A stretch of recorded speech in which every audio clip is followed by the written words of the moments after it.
सभी साथियों को नमस्कार। साथियों, एक बात मेरे को समझ नहीं आई कि ये देश पूंजीपतियों का, नेताओं का, अधिकारियों का है या ये जनता का देश है। बुढ़ापा पेंशन काट दी, कह रहे जिसकी 3 लाख से ज्यादा आमदन है उसकी पेंशन काट दी। कह रहे हैं जिसके जे फार्म पे भी 3 लाख से ज्यादा हो गए उसकी भी काट दी। किसी ने ठेके में जमीन ले ली, उसने 3 लाख की फसल बेच दी और पता नहीं उसका खर्चा तो 4 लाख आ रहा हो। मजदूरों की काट दी, किसी ने गाड़ी ले ली उसकी काट दी, किसी ने प्लॉट ले लिया उसका काट दी। अरे बुढ़ापा पेंशन तो भाई सम्मान था।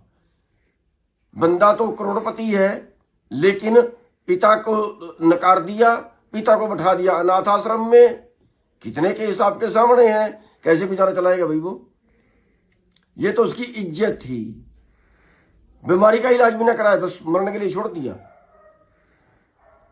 दूसरी बात, अगर पेंशन कटती है तो इन नेताओं की पेंशन क्यों है। एक एमएलए बन गया, 5 बार बन गया, 5 बार की पेंशन है। गुजारा बता तो एक पेंशन का चाहिए। 3,000 तो रड़क गए, 3,000 तो दुख गए इनको। और वो जहां 5 लाख ले रहा है, वो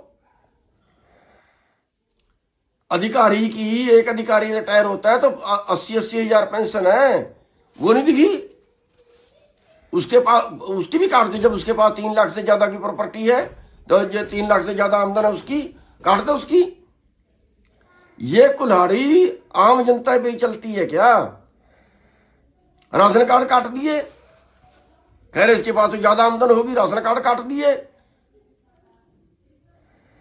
क्या बनाना चाहते हैं, फैमिली आईडी बना दी। कह रहे जी इसकी तरह सारे परिवार की जो आमदन है वो 3 लाख से ज्यादा है। मेंबर चाहे उसमें 3 है चाहे उसमें 9 है। हद होगी भाई, कैसे काम चलेगा। और मैं लोगों से बड़ा हैरान हूं कि सो रहे हैं क्या। ऐसे ही सरकार आपको काटती रहेगी और आप देखते रहेंगे। इन नेताओं का पूछड़ा पकड़ रहे हो। जब ये गांव में है इनसे पूछ भी तो लिया करो कि देश का ये तुम्हारा ही है क्या।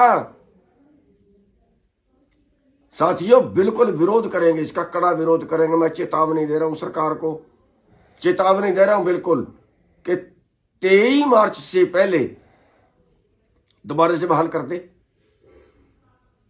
और ये जो छोटे लोगों को काटते हैं उनका काटना बंद कर दे, गरीबों का। 23 मार्च से पहले ये चीजें वापस ले ले। बात करनी चाहती है सरकार, हम सब मुद्दों में बात करने के लिए तैयार हैं। बैठ के सुलटाना चाहती है, हम बैठ के सुलटाने के लिए तैयार हैं। तर्क वितर्क करना चाहते हैं, हम करने के लिए तैयार हैं। और अगर फिर भी नहीं मानती, फिर एक बार तो मैं आज की वीडियो में आपसे सलाह मांगूंगा, आपसे कमेंट मांगूंगा कि आप कमेंट में ये बताएं कि फिर हमें क्या करना चाहिए। और सोच समझ के बताएं भाई, आप लठ खा सकते हो कि नहीं खा सकते, जेल जा सकते हो कि नहीं जा सकते। ये सरकार है, ऐसे नहीं मानती है। ये आप सोच समझ के बताएं कि क्या करना चाहिए और आप उसके लिए कितने तैयार हो। उसके बाद अगली वीडियो पाएंगे, उसके बाद फिर अगला फैसला लेंगे। आप सबका धन्यवाद।